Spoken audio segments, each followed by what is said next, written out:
Hello students, welcome back to my channel. This is Shraddha and today I am going to teach you Macroeconomics Chapter 1, that is Introduction. But before we begin today's chapter of class 12th Macroeconomics, I want you to imagine something. Okay? So suppose you are watching the news and the reporter says inflation has increased this year. A few minutes later, another news headline appears. Unemployment rate is rising. And then you hear India's economy is growing at a faster rate. Now think for a moment. These news reports are not talking about one consumer, one producer, or one company. They are talking about the condition of the entire economy. But how do economists know whether an economy is growing or slowing down? How do they measure unemployment? How do they know whether prices are rising too fast?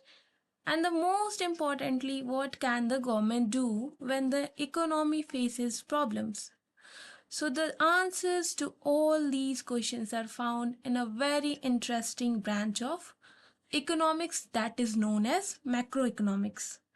So today we are going to start our first chapter, Introduction to Macroeconomics, and understand how economists study the economy as a whole. So let's start reading line by line so that you can get better understanding from this chapter of NCERT. Okay? So you must have already been introduced to a study of basic microeconomics. This chapter begins by giving you a simplified account of how macroeconomics differs from the microeconomics that you have known. So, students, it is saying that before starting the chapter, NCERT assumes that you have already studied the basic microeconomics in class 11th. In microeconomics, we focused on individual units such as consumer, producer, firms, demand and supply. वहाँ आपने देखा होगा कि वहाँ हम एक consumer या एक फर्म की बात करते हैं. So now this chapter introduces macroeconomics which studies the economy as a whole. यानी अब हम इकोनॉमी को बड़े लेवल पर समझने की कोशिश करेंगे. Got it? So next line is saying that those of you who will choose later to specialize in economics for your higher studies will know about the more complex analysis that are used by economists to study microeconomics today. So that means those students who choose economics for their higher studies will learn more advanced method of studying macroeconomics. Economists use different models and techniques to understand economic activities. It means जैसे जैसे आप higher studies में जाएंगे analysis और detail हो जाएगा और भी डिटेल वे में आपको इकोनॉमिक्स पढ़ना पड़ेगा but here you have to know about the basics okay so however the purpose remains the same to understand how the economy work as a whole. But the basic question of the study of macroeconomics would remain the same. And you will find that these are actually the broad economic questions that concern all citizens. It is saying, students, that even though the methods become more advanced, the basic questions remain unchanged. These are questions that affect every citizen, not just an economist. आखिर economy की condition का impact हम सबकी daily life पर ज़रूर पड़ता है. Whether we are students, teachers, workers, consumers, or business owners, everyone is influenced by the overall economic situations. Okay, it is saying that will the price as a whole rise or come down? Is the employment condition of the country as a whole or of some sectors of the economy getting better or is it worsening? Right? So it is saying that कि macroeconomics जो आपका है it is tries to understand whether the general prices level in the economy is increasing or decreasing. It also studies whether employment opportunities are improving or worsening.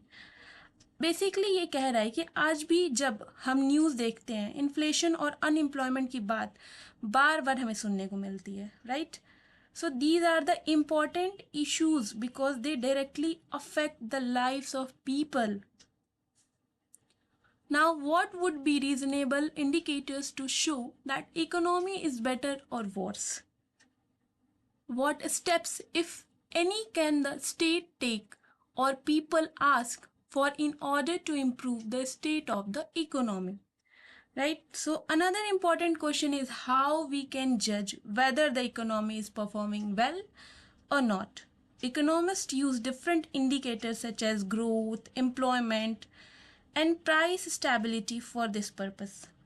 सिर्फ यहाँ पर problem को पहचानना ही काफ़ी नहीं होता है, उसका सॉल्यूशन ढूंढना भी एक इकोनॉमिस्ट के लिए बहुत ही इम्पॉर्टेंट होता है.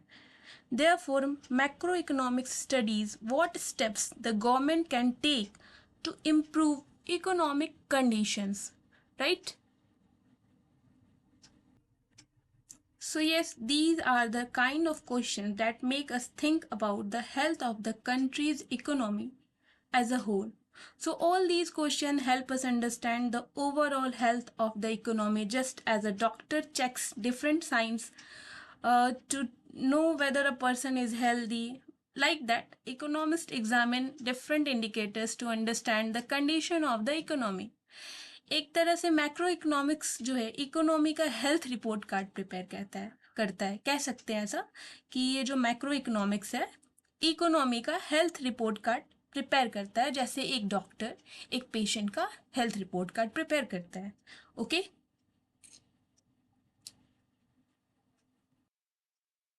So yeah, these questions are dealt within macroeconomics at different level of complexity.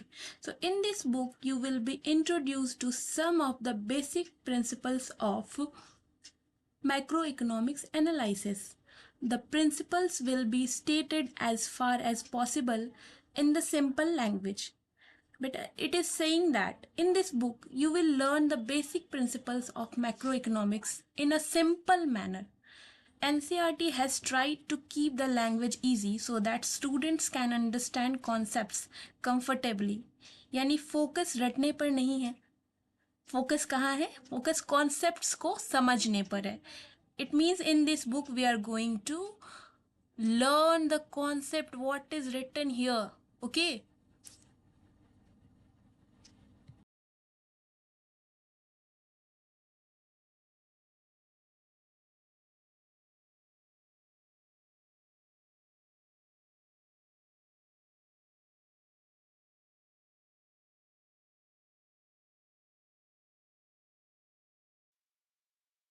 Sometimes elementary algebra will be used in the treatment for introducing the reader to some rigor. It means at some places simple algebra and basic mathematical expression may be used. This helps make economic analysis more systematic and accurate. लेकिन tension लेने की कोई ज़रूरत नहीं है, mathematics बहुत ही basic level की होगी and you can solve it, okay? So it is only used to explain concepts more clearly.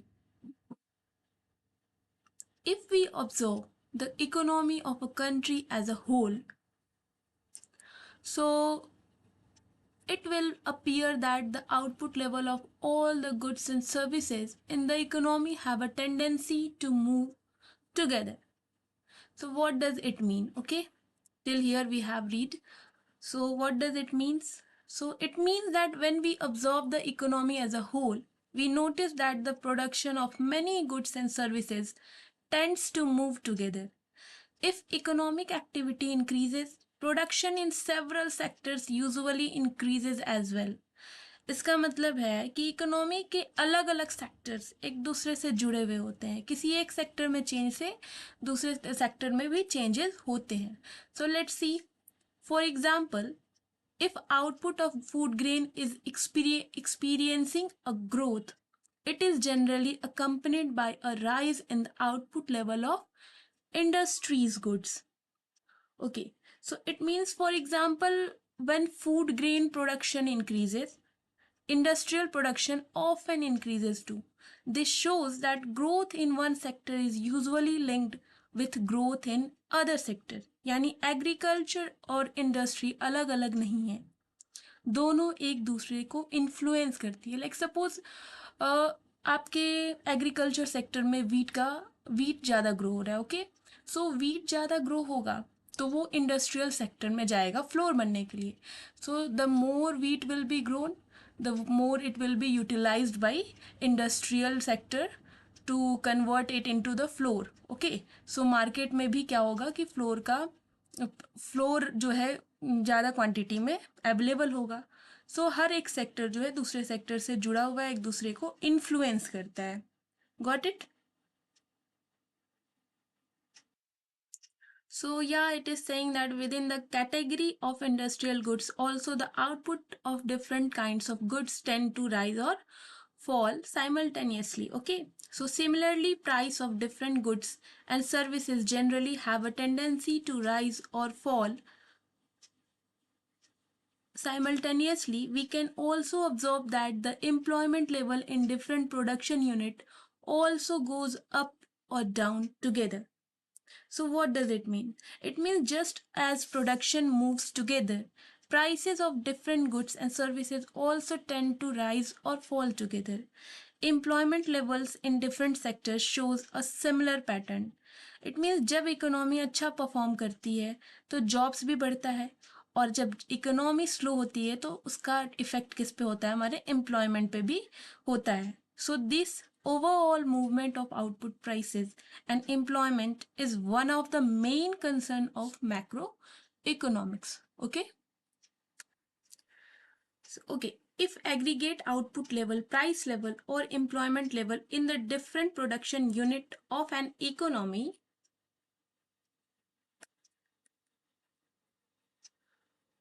okay, where is it? Okay, in economy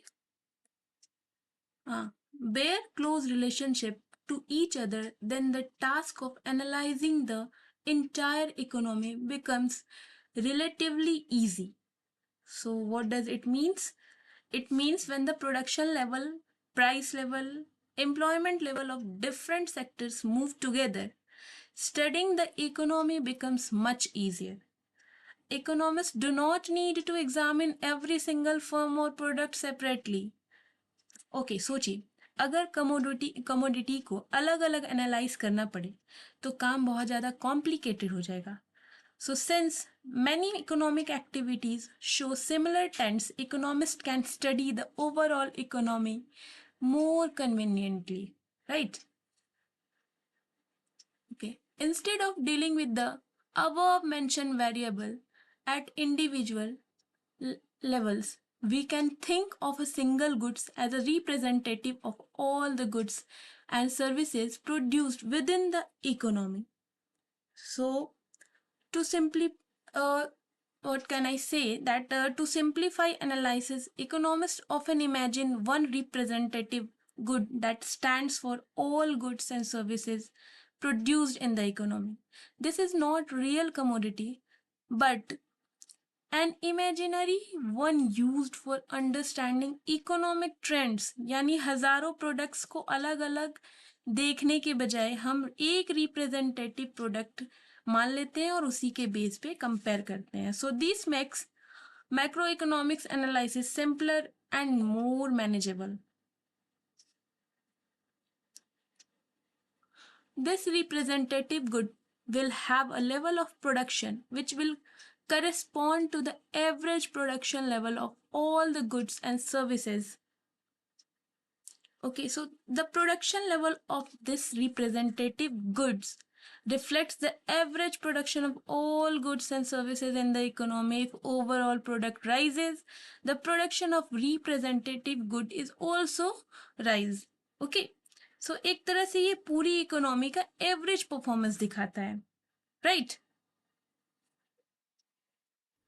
It helps economists understand broad economic movements without focusing on individual products.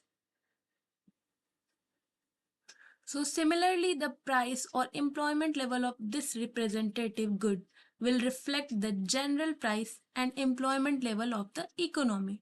It means just as production is represented by this imaginary good, its price and employment level also represent the overall price and employment situation in the economy. That means कि एक commodity के through पूरी economy का general trend समझाने की कोशिश किया जाता है यहाँ पे. So this approach saves times and simplifies analysis.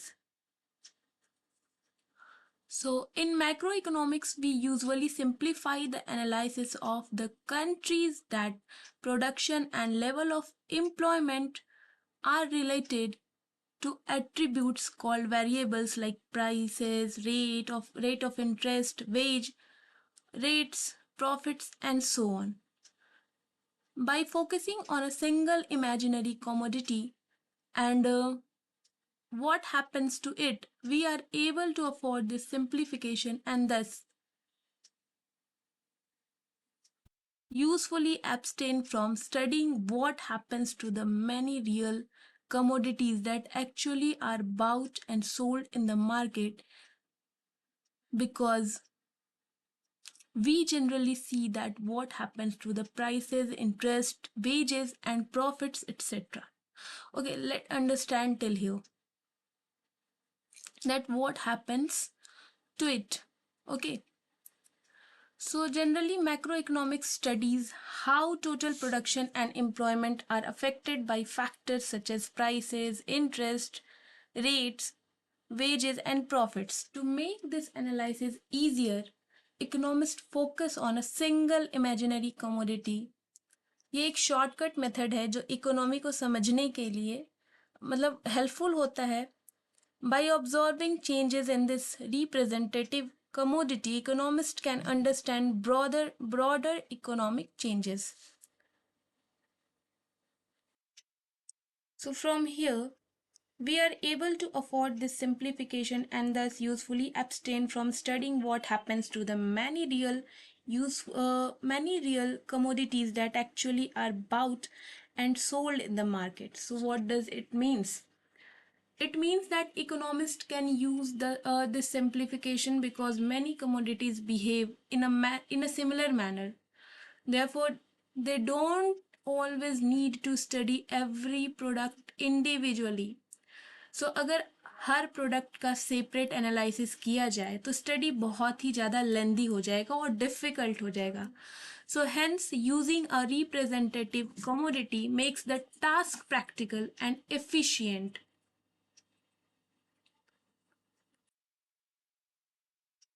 So, because we generally see that what happens to the prices, interest, wage, and profits, etc., for one commodity, more or less, also happens for others. So, in many cases, when prices, wages, interest, rates, or profit change for one commodity, similar changes are observed for other commodities as well. यानी economy में कई variables एक ही direction में move करते हैं. This common movement allows economists to use general trends for analysis. So, particularly when these attributes start changing fast, like when prices are going up in what is called an inflation, or employment and production levels are going down. Okay, so heading for a depression. Okay, so what does it mean? This similarity becomes even more visible during major economic situations. During inflation, prices of many goods rise together. During a depression, production and employment often fall across many sectors. सो जब economy में बड़ा change आता है तब लगभग सभी sectors उसका effect महसूस करते हैं. लाइकवाइज अगर इंक्रीज हो रहा है, अगर किसी एक सेक्टर में इंक्रीज हुआ तो वो सारे सेक्टर्स में इंक्रीज को दिखाएगा, और वैसे ही अगर किसी भी सेक्टर में कोई डिक्रीज हो रहा है या फिर किसी तरह का प्रॉब्लम आ रहा है तो वो सारे सेक्टर्स को अफेक्ट करेगा. So therefore studying aggregate trends become very useful.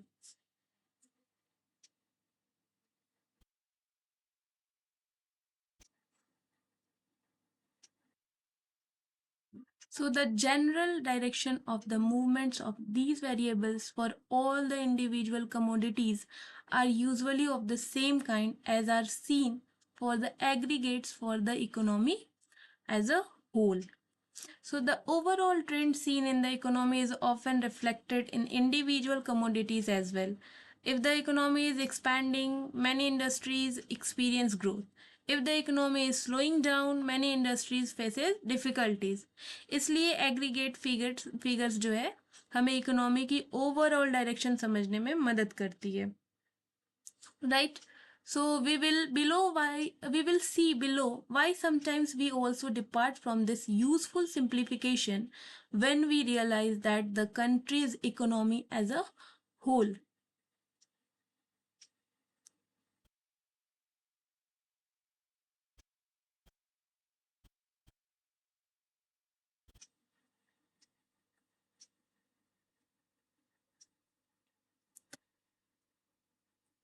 We will see below this we have written as a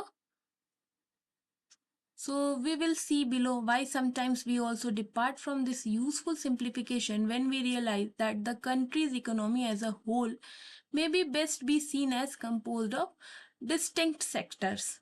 Okay, so it is saying that although using a representative commodity is useful, sometimes it is not enough. The economy consists of different sectors, each with its own characteristics. It means हर sector का nature और problems अलग हो सकता है but they are related to each other. Therefore, economists sometimes study sectors separately to get a clearer understanding. Okay. So for certain purposes, the interdependence of a or even rivalry between two sectors of the economy or the relationship between sectors like the household sector, the business sector, and the government in a democratic setup help us understand some things happen to the country's economy much better than by only looking at the economy as a whole.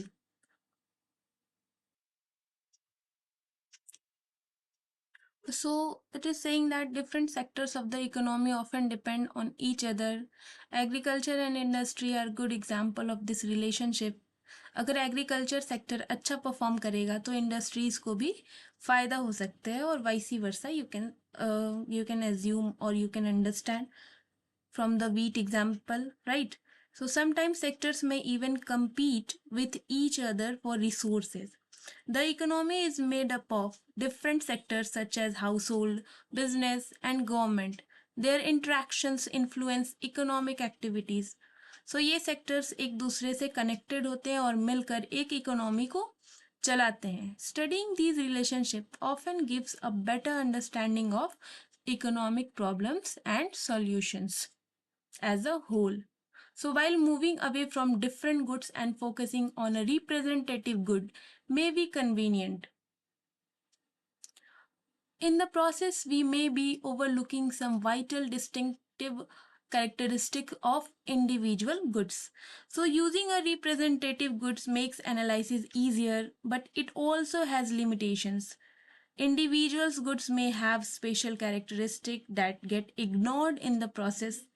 Like कभी कभी simplicity के चक्कर में important difference नजरअंदाज हो जाती है. Therefore, economists must be careful while using this approach.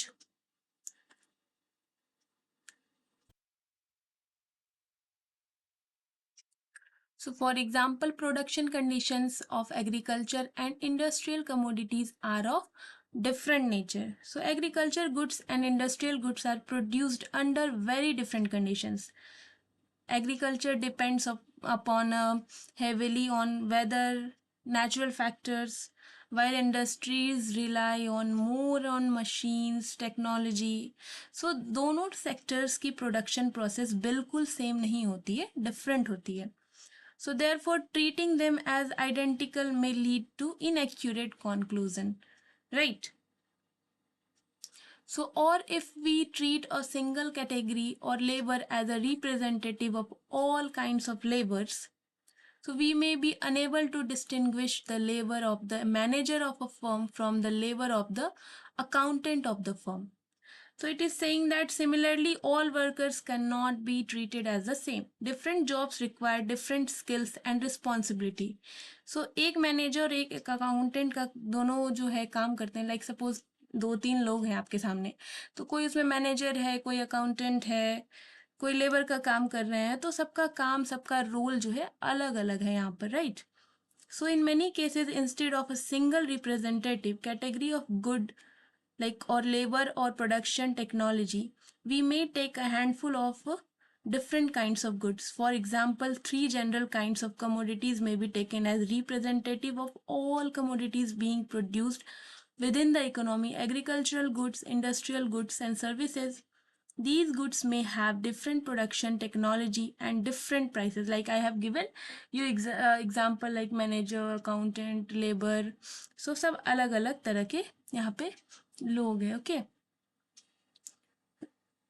So instead of one representative commodity, economists may classify all goods into 3 broad groups: agricultural goods, industrial goods and services. So ये classification practical भी है और realistic भी. So it helps in studying different sectors separately while still keeping the analysis manageable. So these categories differ in their production methods, prices, and employment patterns. Therefore, macroeconomics not only studies the economy as a whole, but also analyzes how output prices and emergence and different determine in different sectors. यानी macro economics सिर्फ overall picture नहीं देखती, बल्कि ज़रूरत पड़ने पर economy के important decisions लेने में भी जो होता है वो हेल्पफुल होता है. ओके.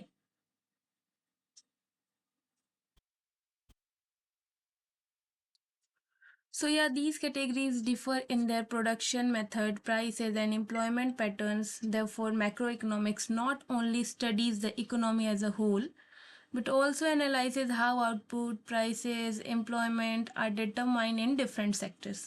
यानी मैक्रो इकोनॉमिक्स सिर्फ ओवरऑल पिक्चर नहीं देखती, बल्कि ज़रूरत पड़ने पर इकोनॉमी से के इम्पॉर्टेंट सेक्टर्स को भी डिटेल में एनालाइज करती है. So this gives a more complete understanding of how the economy functions over here. So from this discussion here and your earlier reading of microeconomics, you may have already begun to understand in what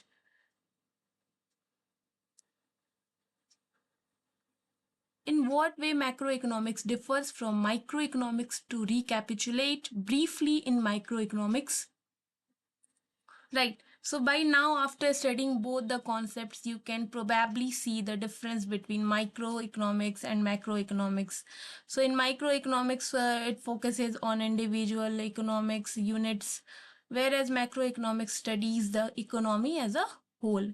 यानी अब तक हमें clear हो जाना चाहिए कि micro और macro का फोकस अलग अलग होता है, क्योंकि माइक्रो इकोनॉमिक्स में I stand for individual and in macro economics A stands for aggregate. It means हम लोग यहाँ पर economy as a whole aggregate form में देख रहे होते हैं. Okay. So understanding this distinction in the first step towards learning macro economics, I hope it is helpful to you, right? To recapitulate briefly, in microeconomics, you came across individual economic agents and the nature of the motivation that drive them. So it means that before moving further, NCERT briefly reminds us that what we studied in microeconomics, there we learned about individual economic agents and the reasons behind their decisions.